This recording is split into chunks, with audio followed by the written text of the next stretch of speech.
everyone, this is People in Power, and I'm Summer El-Shahad. On today's programme, blood and dust. The aim of this helicopter isn't to fix you, it's to keep you alive. And they do that by trying to keep everything working, by treating the body as a container, making sure it doesn't lose more liquids, and if it has lost too much, trying to replace them quickly. Trying to reduce the shock, trying to address pain, and trying to ensure that they contain the body so it can cope by staying alive. This summer, the US plans to start reducing its troop numbers in Afghanistan, a sign many hope that NATO's war against the Taliban will one day end. However, no one is under any illusions that that will happen soon. And in the meanwhile, the number of combatants and civilians killed and wounded is growing. Few people understand what this means in reality better than the medevac personnel who helicopter out across the country to pick up casualties, often under fire themselves. But what is it like aboard one of these units? Veteran freelance cameraman Vaughan Smith spent 2 weeks embedded with the paramedics of the US Army's 214th Aviation Regiment. He came back with footage that reveals both the shocking consequences of war and the remarkable skill, dedication and even-handedness of those providing care. Where we weren't able to get permission to show the faces of the injured, we have obscured their identities. Some of the images you're about to see are deeply disturbing.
He was going into shock, hypovolemic shock, loss of blood. The container was leaking out blood, so to speak, in simple terms. But we sealed the container back again with the tourniquets. He was a little confused. His level of conscience was decreasing a little bit. He was still in that state of shock. What I mean by that is he was still surprised that he had gotten hit, but due to him being in good shape, he was able to sustain his own respirations. His respirations was like maybe 24. Pulse was 120. So he was able to sustain life, and he will be fine because I checked on it long enough to get him back to the hospital, the Rural 3 over here in the Wire.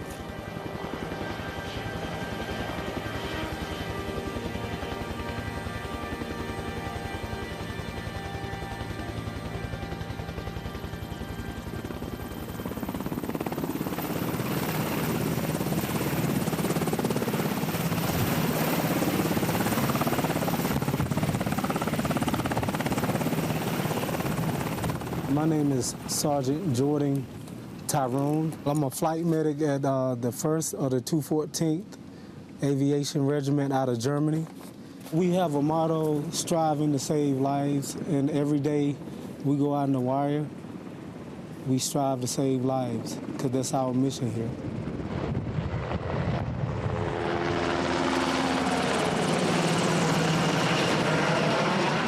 We are out several times a day, just answering the call, whatever it may be, from picking up a guy that just been struck from an IED to the guy that has abdominal pain. That facility just can't facilitate running the necessary exams. We need to move them to a higher echelon of care. So, the full spectrum of injuries, averaging anywhere from 5 to 15 calls a day. So. You can get pretty busy.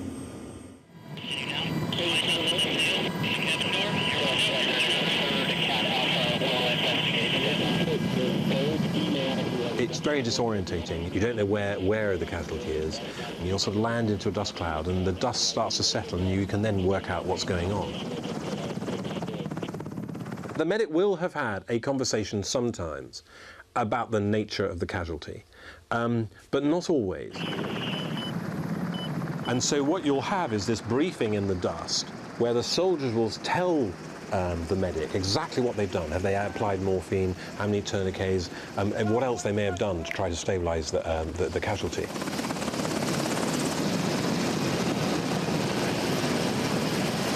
The medevac teams and people like Tyrone are relatively unique in a combat or a fighting force because they're there to save lives, not to take them. And I remember the image that is left with me of a pregnant Afghan woman looking across and seeing her mother, who was very much worse, in a much worse state than she was, and seeing her trying to be saved. I found that very moving as well.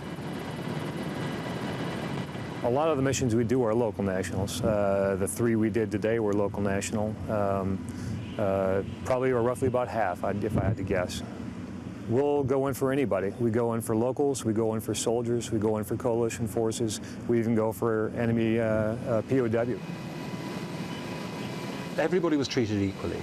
There was no distinction in these crews and the medics like Tyrone in the effort they made to save any life, and that could be a Taliban life. We would only know if a Taliban had come into the helicopter or an enemy insurgent because a Marine would accompany them. So, and they'd normally be handcuffed if there wasn't a good medical reason why that was inappropriate. And we had people who had been making bombs. There was one person who got blown up by the bomb they were making.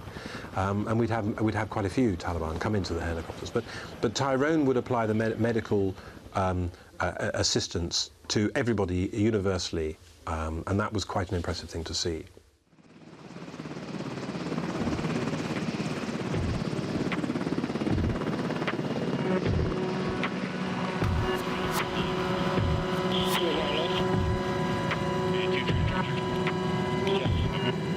The aim of this helicopter isn't to fix you, it's to keep you alive. And they do that by trying to keep everything working, by treating the body as a container, making sure it doesn't lose more liquids, and if it has lost too much, trying to replace them quickly. Trying to reduce the shock, trying to address pain, and trying to ensure that they contain the body so it can cope by staying alive long enough to get to the hospital where they can really start sorting you out. And it's remarkable what they can do. It's remarkable because if you get alive into that helicopter, the chances are pretty close to certain, of course there's a small amount, but it's pretty close in the high 90% that you're going to live.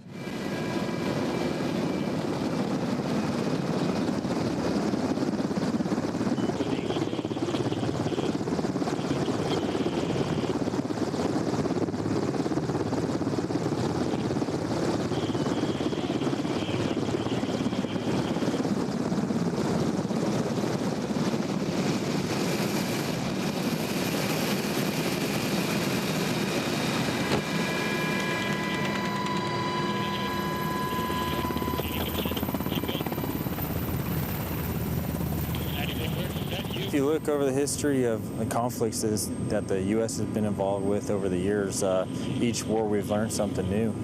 But in the past decade, there's been several advances. First thing is stopping the bleeding. The use of tourniquets as kind of a primary use of stopping hemorrhage. Prior to this, it was thought of usually only as a last resort. It's been saving a lot of lives.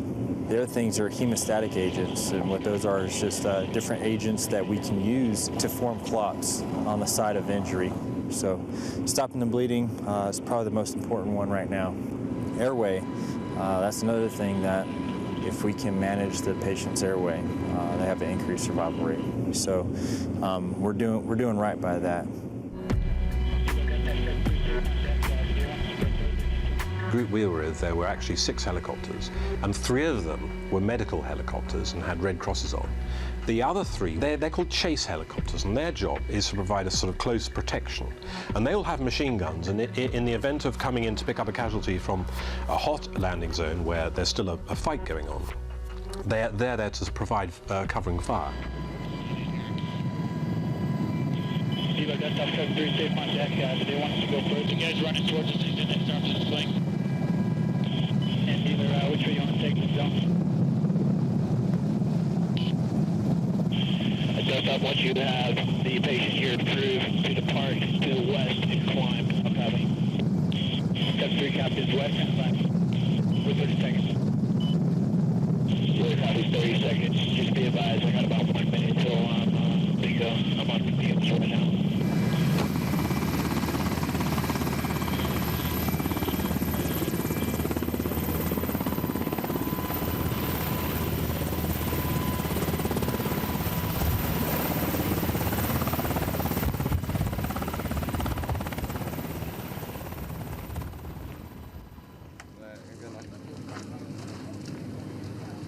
Can I just ask you a couple of questions? Oh, yeah. Yeah, about the patients, how it went. Are they going to be okay, the guys? The guy's going to be fine. There were 2 POIs, point of injuries, in a hot landing zone for us. The first guy was 19 years old. He got shot in his right calf. They gave him 10 milligrams of morphine on the ground. The medics did an excellent job of stopping the bleeding. It wasn't a through and through. It was just an entry wound. He started to swell, have discoloration. He started to lose feeling in his right lower limb. The second patient, he got shot on the right side of his neck, just maybe like 1/8 of an inch before the jugular vein. And the ricochet came out through the top portion of the right scapula. He got lucky that it didn't hit any major organs. His vitals is pretty normal. I got a PAP of 125 on him. His pulse was like at least 90. They had given him 10 milligrams of morphine also. Very lucky. He was 22 years of age from Arizona. I kind of like to talk to my patients to keep them alert and oriented so they won't pass out, you know, keep them calm a little bit so it'll make treating them a little easier. I found that when you talk to the patients, they relax more. They're not as scared, not as frightened of dying, because that's the first thing he asked me. Was he gonna Which one? die? The guy that got shot in his neck? Yeah. Yes. And that's why I started talking to him. I saw the fear in his eyes, so it's very important to keep an open line of communication with your patient also. And that way, they don't feel like you're just there to treat them and just to do your job. It's more than a job. I mean, you have to care about your patients also. They're going to be okay. They probably will go back to Germany, Landstuhl, Germany, for rehabilitation. Will he lose a leg or will he be okay? No, he's going to be fine. I think we got him there in plenty of time. He was just starting to lose feeling in his right leg as we was orbiting around for our guys to clear out the hot LZ for us. In fact, you know, as you could witness yourself, it wasn't too clear. But we got shot at, yeah? Oh yes, we was taking a lot of shots. A lot of shots. I thought the aircraft got hit, in which we was fortunate that it didn't. You know, they had good suppressive fire, so. So good morning, you're happy with your work? Yes, I am happy with my work, and this is what we do every day, all day. I think it's tremendously important. They have confidence knowing that if they get injured or if they get hurt, we'll come and get them. And we do so in all environments, day and night, under very low illumination periods. That gives a soldier confidence that they can continue to fight and we'll be there for them. This is really interesting to me because the morale of the Americans and the British troops on the ground is significantly raised by the knowledge that the chance of them actually being killed by being hit by a bullet or bomb is quite low. I believe that they wouldn't go out there and do what they do. They wouldn't go probing for insurgents and doing ops and fight as hard as they do without us. Without knowing that we're going to come get them no matter what the odds, no matter where they're at, no matter what they're doing. It's an extraordinary achievement that people aren't dying in the numbers they would have without this medicine. But when the Americans or a country like Britain and the West fight wars, there's only a certain amount we're prepared, our public are prepared to lose in terms of human life. So what's happened is modern medicine, modern battlefield medicine, has become so advanced that it's able to maintain its morale at home because it keeps the numbers of killed and the statistics down in such a way that these wars become more sustainable. And it begs the question that somehow are the rules of war, the Geneva Convention, are a little bit out of date because they were designed for a period of time where, you know, a battle would be decided and then the problem would be looking after the wounded. Whereas now, you can have a helicopter with a Red Cross, which would suggest that you shouldn't shoot at it. But if that helicopter with the medicine inside it is a force multiplier, then does that not make it a valid target? I don't think that they should shoot at us because not only do we save our own wounded, but we save theirs as well. We're not direct in the fight, you know. We're not going out hunting them down, shooting at them, stuff like that. And we're saving, you know, women, children. It's not just U.S. soldiers. It's the Afghan people, too, you know.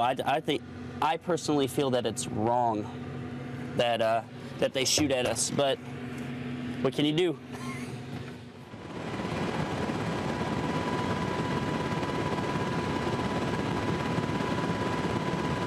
Well, initially we had gotten called for a elderly man that had been shot from his lower lumbar, protruding out his stomach, which his intestines were. The patient was somewhat stable. Then we got rerouted to another TIC, troops in contact, and an ANA soldier had gotten shot.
Like I said, it went through mid-bicep on the lateral portion, right under the anterior portion of his right arm, right across through his heart.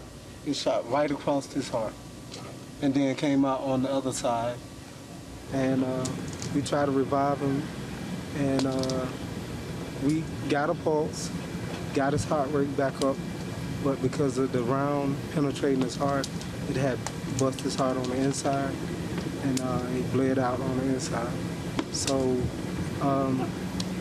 we maintained life support as much as we could. It was the position from where they shot him at.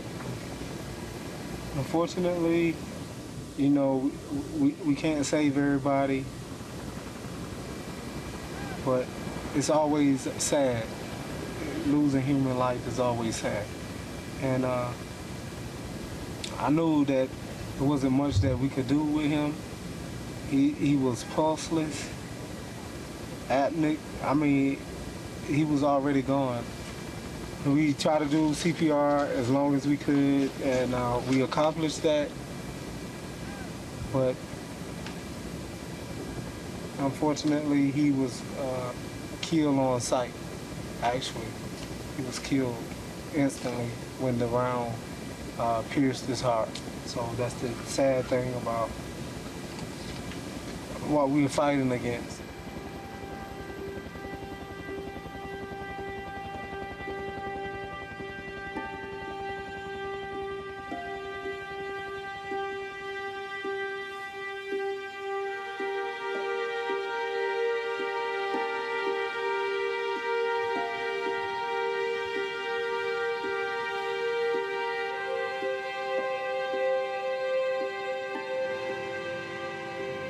It is a tough job. I do it because my comrades, the guys that I've served with, my peers, my best friend that passed away.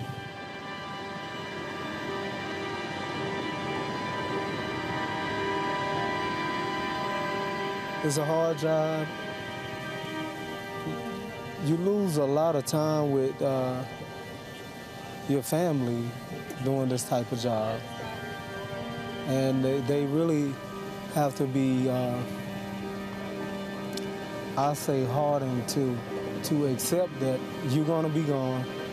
You can die within 2 to 3 seconds on the ground by IED or a sniper. And most spouses, they can't deal with that, you know. But I would do this until I can't do it anymore. So are you married? I was married approximately for 9 years, but my wife, unfortunately, she couldn't take that I was gone all the time and what I do. And she said it was horrible, and you know, she would rather not worry about me than worry about me all the time, if I was coming home or not. So my marriage ended because of what I do. Is it worth it? Every day is worth it that you save a life. Sometimes you get weary and you want a normal life, but this is not a normal life. You will never be a normal soldier.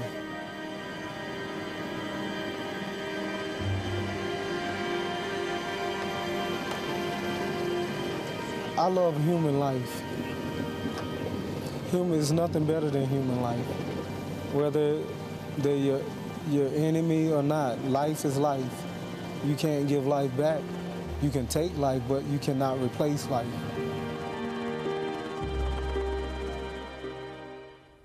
That's it for this edition of People in Power. If you'd like to comment on our film or any other matter, we'd love to hear from you on aljazeera.net/English. Until next time, bye-bye.